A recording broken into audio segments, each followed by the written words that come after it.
So ayan na nga guys, nakahanap ako ng mga gulay pang Filipino dito sa Evesham High Street. Yung fresh na fresh pa yung ampalaya nila guys, tignan nyo. Ayan, meron din silang okra, meron din pipino, cucumber, tomato, chili. Siyempre, ito meron din silang kamote, yung gabi. Meron din silang mga bawang, meron ding luya.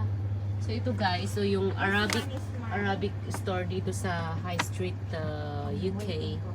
So bago pa lang kasi sila kaya wala pa masyado. Pero at least kahit papano may okra naman sila. Tsaka ito at mga sibuyas. Ayan. Saging.